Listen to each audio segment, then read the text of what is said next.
आज है 4 मई दिन गुरुवार। खबरों की ओर बढ़ने से पहले एक नजर सुर्खियों पर।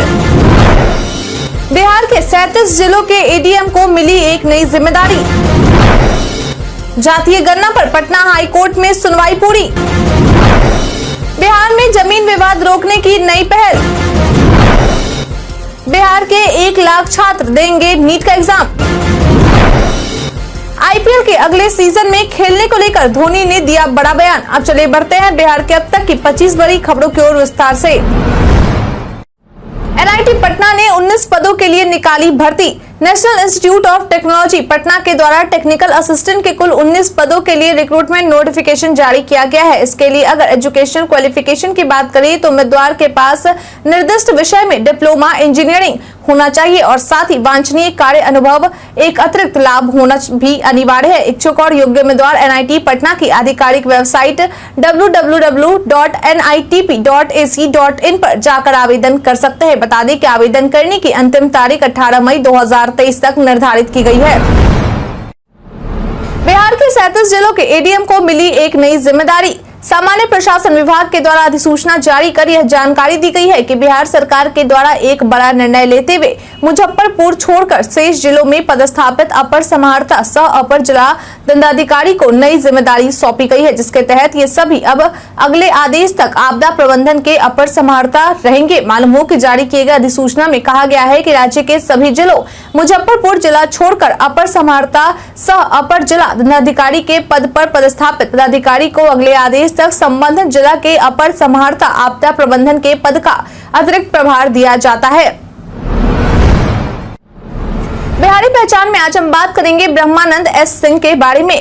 ब्रह्मानंद एस सिंह एक भारतीय फिल्म निर्माता, निर्देशक और स्क्रीन राइटर है जो बॉलीवुड में अपने बेहतरीन निर्देशन के लिए पहचाने जाते हैं और अब तक कई पुरस्कारों से सम्मानित किए जा चुके हैं। उन्हें मुख्यतः फिल्म कागज की कश्ती, जो कि जगजीत सिंह की बायोग्राफी पर है, उसके लिए जाना जाता है। ब्रह्मानंद ने 1980 के दशक में कला और सिनेमा के बारे में लिखना शुरू किया। ब्रह्मानंद ने 3000 से अधिक लेख और विशेषताएं, निबंध, कविताएं और लघु कथाएं, साथ ही साथ 3 जीवनी पुस्तकें, strings of eternity, diamonds and rust and lightness of being प्रकाशित की है। वह विभिन्न अंतर्राष्ट्रीय फिल्म समारोहों और पुरस्कार प्लेटफॉर्मों के जूरी में भी बैठे हैं और फिल्म निर्माण और पटकथा लेखन कार्यशालाओं का आयोजन करते हैं।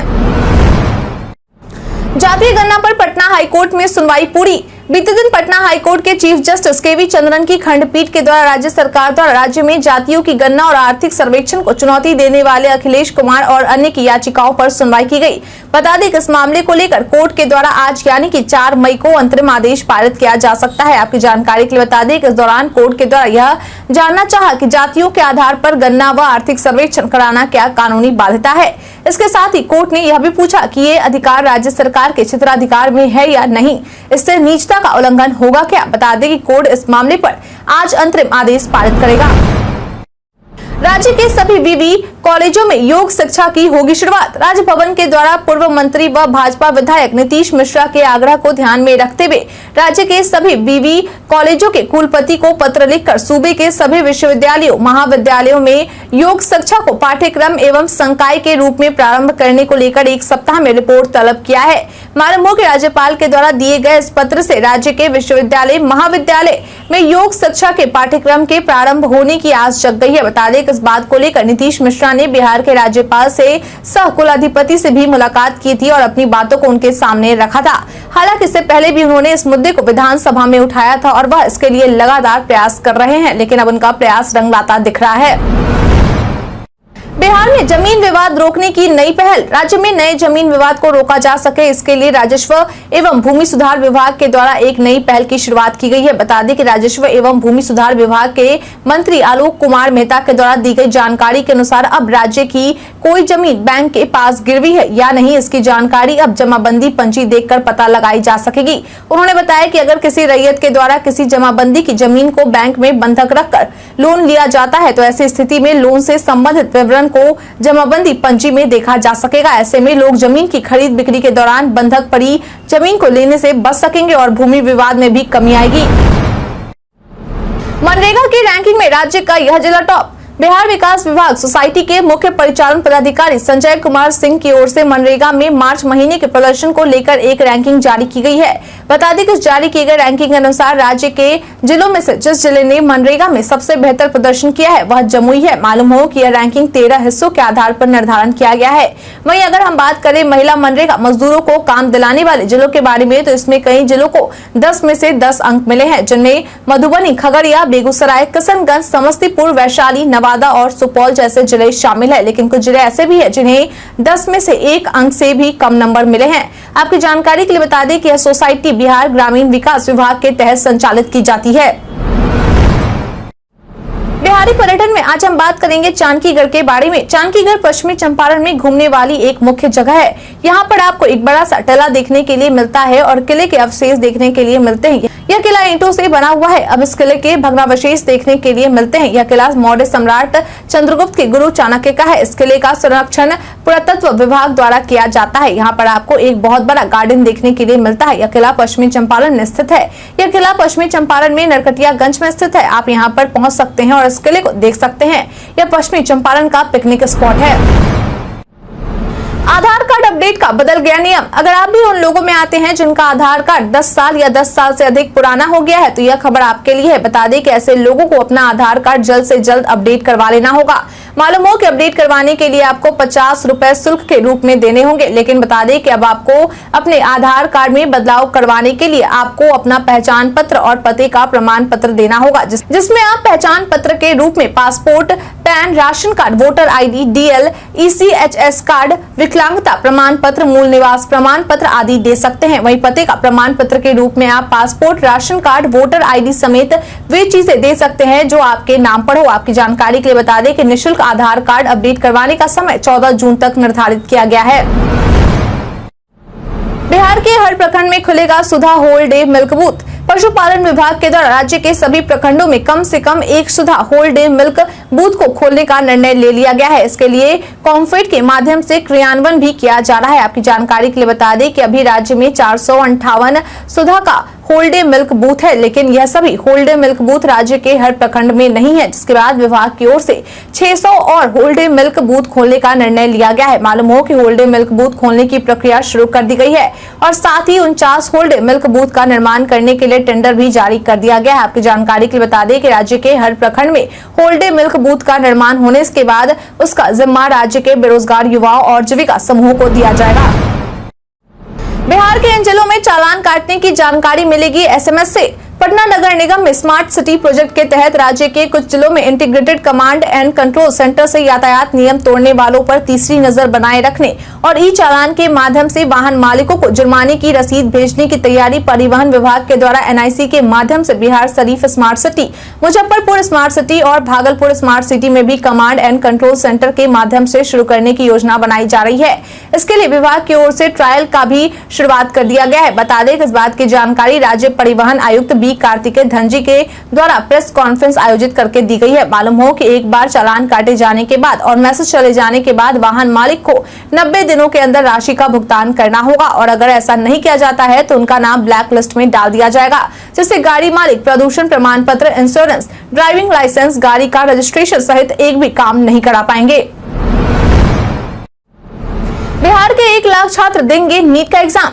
नीट यूजी 2023 का आयोजन इस बार 7 मई रविवार को दोपहर 2 बजे से शाम 5:20 बजे तक आयोजित किया जा रहा है। बता दें कि इस बार बिहार से 1 लाख से ज्यादा छात्र इस एग्जाम में बैठने वाले हैं, लेकिन इस परीक्षा में शामिल होने से पहले परीक्षार्थियों के पास एडमिट कार्ड होना बहुत जरूरी है, जो परीक्षार्थी अपने रजिस्ट्रेशन नंबर और डेट ऑफ बर्थ में की मदद से आधिकारिक वेबसाइट neet.nta.nic.in पर जाकर डाउनलोड कर सकते हैं। आपकी जानकारी के लिए बता दें कि परीक्षार्थियों को एग्जाम के दौरान तस्वीरों के साथ एडमिट कार्ड का प्रिंट आउट लेकर भी जाना बहुत जरूरी है और इसके साथ ही परीक्षार्थियों के लिए ड्रेस कोड और परीक्षा हॉल के अंदर ले जाने वाली चीजों की भी लिस्ट जारी कर दी गई है। मालूम हो कि इस बार ये एग्जाम बिहार के 27 जिलों में आयोजित किया जा रहा है।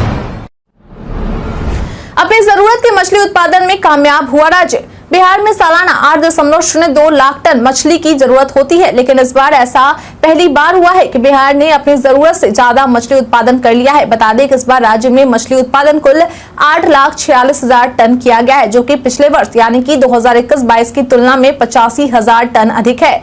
यानी कि वर्ष 2021-22 में राज्य में 7.61 लाख टन मछली का उत्पादन किया गया था। मालूम हो कि पशु व मत्स्य संसाधन विभाग के द्वारा मछली उत्पादन का आंकड़ा तैयार कर लिया गया है, जिसके तहत यह जानकारी मिली है कि राज्य में 10 सालों में मछली उत्पादन में दोगुना से अधिक वृद्धि हुई है, लेकिन साथ में लगातार खपत में भी वृद्धि हो रही है। मालूम हो किस बात की जानकारी बिहार पशु व मत्स्य संसाधन मंत्री आफाक आलम के द्वारा दी गई है। उन्होंने बताया कि राज्य में मछली उत्पादन बढ़ाने के लिए कई योजनाएं चलाई जा रही हैं, जिससे रोजगार के अवसर भी बढ़ रहे हैं। राज्य में 23.5 लाख स्मार्ट प्रीपेड मीटर लगाने को मिली अनुमति। बिहार विद्युत विनियामक आयोग के अध्यक्ष शिशिर सिन्हा और सदस्य SC चौरसिया के बेंच के द्वारा 3 साल के दौरान चली 6 सुनवाई के बाद बिजली कंपनियों के द्वारा स्मार्ट मीटरिंग प्रोजेक्ट की अनुमति को लेकर वर्ष 2020 में दायर एक याचिका का निपटारा करते हुए यह अनुमति दी गई है कि बिहार में 23.5 लाख स्मार्ट प्रीपेड मीटर लगाए जाएंगे। इसके साथ ही उन्होंने यह भी निर्देश दिया है कि राज्य में प्रति मीटर 86.23 रुपए मासिक किराया तय किया गया है। बता दें कि मासिक किराया उपभोक्ताओं से वसूला जाएगा या राज्य सरकार अनुदान के रूप में इसकी भरपाई की जाएगी। यह निर्णय बिजली कंपनी द्वारा किया जाएगा। आयोग के द्वारा आदेश में यह भी कहा गया है कि कंपनियों को बिहार में नए लग रहे स्मार्ट प्रीपेड मीटर के सॉफ्टवेयर और हार्डवेयर परीक्षण की सुविधा दी जाएगी।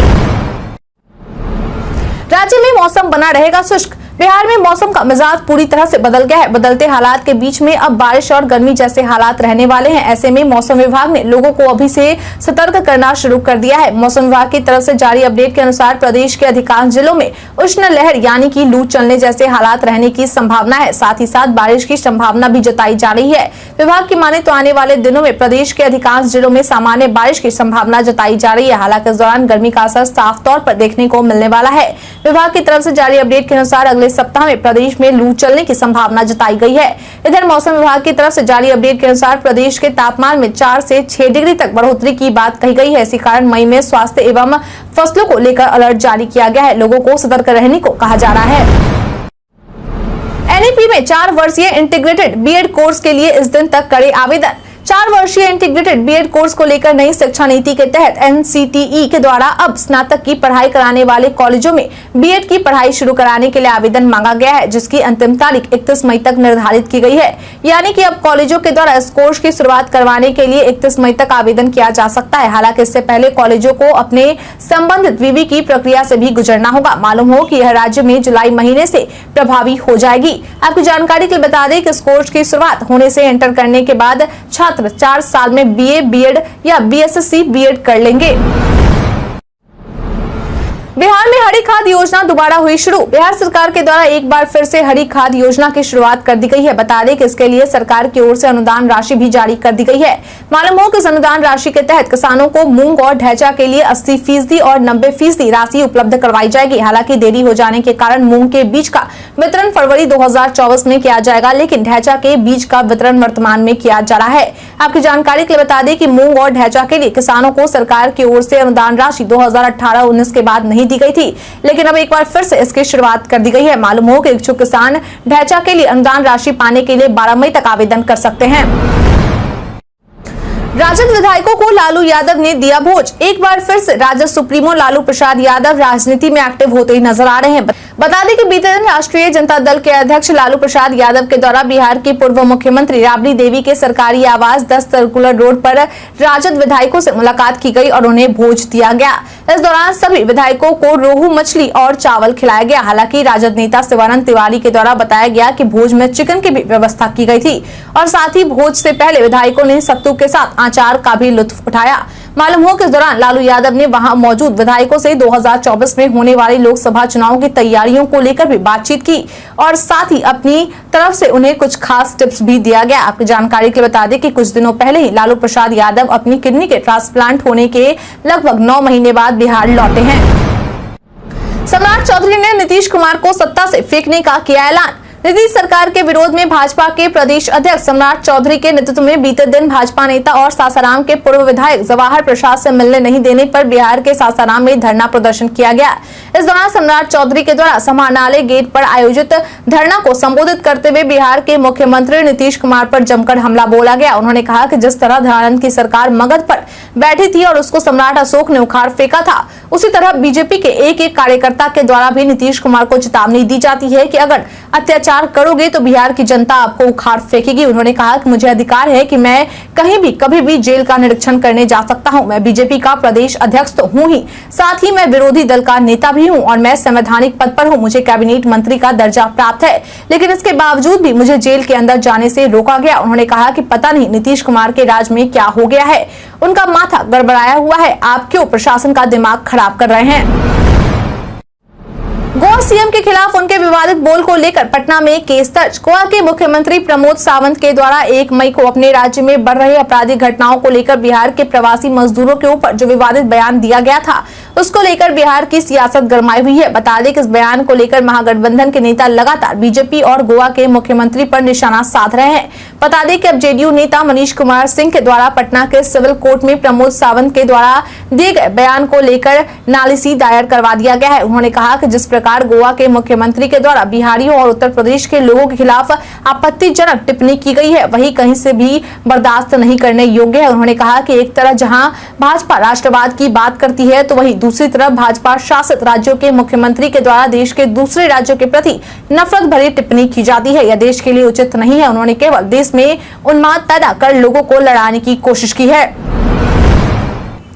आईपीएल के अगले सीजन में खेलने को लेकर धोनी ने दिया बड़ा बयान। बीते दिन आईपीएल 2023 के 16वें सीजन का 45वां मैच लखनऊ सुपर जायंट्स और चेन्नई सुपर किंग्स के बीच खेला गया, लेकिन बीते दिन हुए इस मैच के टॉस के बाद धोनी के द्वारा एक बड़ा खुलासा किया गया है जो उनके आखिरी आईपीएल सीजन से जुड़ा हुआ है। दरअसल टॉस को होस्ट कर रहे डैनी मॉरिसन ने मजाकिया लहजे में धोनी से पूछा कि आप अपने आखिरी आईपीएल को एंजॉय कैसे कर रहे हैं। इस पर धोनी ने मुस्कुराते हुए कहा कि यह आपने डिसाइड किया है कि यह मेरा लास्ट है। धोनी के इस जवाब के बाद मानो पूरे स्टेडियम में धोनी नाम की गूंज उठ गई। धोनी धोनी लोग चिल्लाने लगे। आपको बता दें कि आईपीएल शुरू होने के समय से ही इस बात की चर्चा तेज थी कि यह धोनी के लिए आखिरी आईपीएल है। हालांकि धोनी ने खुद कई बार इस तरह के संकेत दिए हैं जिससे यह लगता था कि इस बार के बाद धोनी आईपीएल से विदा हो सकते हैं, लेकिन अब एक बार फिर से उन्होंने सस्पेंस बरकरार रखा है। भारत के इतिहास में आज की तारीख है बेहद खास। भारत का पहला डाक टिकट आधिकारिक रूप से 1854 में जारी हुआ। कोल माइंस डे की घोषणा 1980 में हुई। प्रसिद्ध कवि तथा कर्नाटक संगीत के संगीतज्ञ त्यागराज का जन्म 1767 में हुआ। कर्नाटक के प्रथम मुख्यमंत्री तथा मध्य प्रदेश के भूतपूर्व राज्यपाल केसी रेड्डी का जन्म 1902 में हुआ। भारत की पहली महिला न्यायाधीश अन्ना चांडी का जन्म 1905 में हुआ।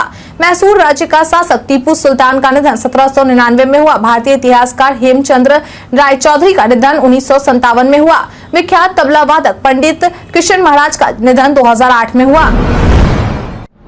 में आज हम बात करेंगे कन्या सुमंगला योजना के बारे में। सोशल मीडिया पर कई सूचनाएं वायरल होती है, लेकिन सभी सच हो ये जरूरी नहीं है। इसी कड़ी में आज हम बात करेंगे कन्या सुमंगला योजना के बारे में। दरअसल पीआईबी ने अपने ट्वीट में लिखा है कि सरकारी ब्लॉग नामक यूट्यूब चैनल के एक वीडियो में दावा किया गया है कि जिनके परिवार में बेटियां हैं उन्हें कन्या सुमंगला योजना के तहत केंद्र सरकार हर महीने 4,500 रुपए दे रही है। पीआईबी ने अपने ट्वीट में आगे लिखा है कि यह दावा फर्जी है। केंद्र सरकार द्वारा ऐसी कोई योजना नहीं चलाई जा रही। अब तय करें फेसबुक पर आपको क्या और कैसा कंटेंट देखना है। फेसबुक पर कुछ नए फीचर्स ऐड ऑन हुए हैं। इनकी मदद से आप ये तय कर पाएंगे कि आपको ऐप पर कैसा कंटेंट देखना है। कंपनी के सीईओ मार्क जुकरबर्ग ने एक पोस्ट शेयर कर बताया कि कंपनी यूजर्स को प्लेटफॉर्म पर कुछ नए फीचर देने वाली है, जिसकी मदद से यूजर्स किसी कंटेंट के लिए कंपनी को फीडबैक दे पाएंगे। नए अपडेट के बाद आपको फेसबुक पर ये ऑप्शन मिलेगा। जब आप फेसबुक पर अब रील देखेंगे तो आपको 2 नए ऑप्शन मिलेंगे। इसके लिए आपको बॉटम राइट में दिख रहे 3 डॉट्स के ऑप्शन पर क्लिक करना होगा और यहाँ आपको शो मोर या शो लेस का ऑप्शन दिखेगा। यदि आप कोई रील देख रहे हैं और वो आपको अच्छी लगती है और आप चाहते हैं कि ऐसा ही कंटेंट आपको और दिखे, तो इसके लिए आपको शो मोर के ऑप्शन पर क्लिक करना होगा। इसी तरह जिस कंटेंट को आप नहीं देखना चाहते उसके लिए आपको शो लेस के ऑप्शन पर क्लिक करना होगा। टीकाकरण भारत में टीबी के खिलाफ लड़ाई में होगा कारगर। Indian council of medical research के द्वारा यह दावा किया गया है कि एक अध्ययन से पता चला है कि टीकाकरण से टीबी के इलाज में काफी मदद मिलेगी और इससे टीबी के मरीजों में 50% तक की कमी आ सकती है। आईसीएमआर के द्वारा कहा गया है कि टीबी से लड़ने में टीकाकरण महत्वपूर्ण भूमिका निभाएगा। उन्होंने बताया कि देश में अभी कई टीबी वैक्सीन के ट्रायल चल रहे हैं, जिनमें से 3 ऐसे हैं जो अपने ट्रायल के तीसरे चरण में है।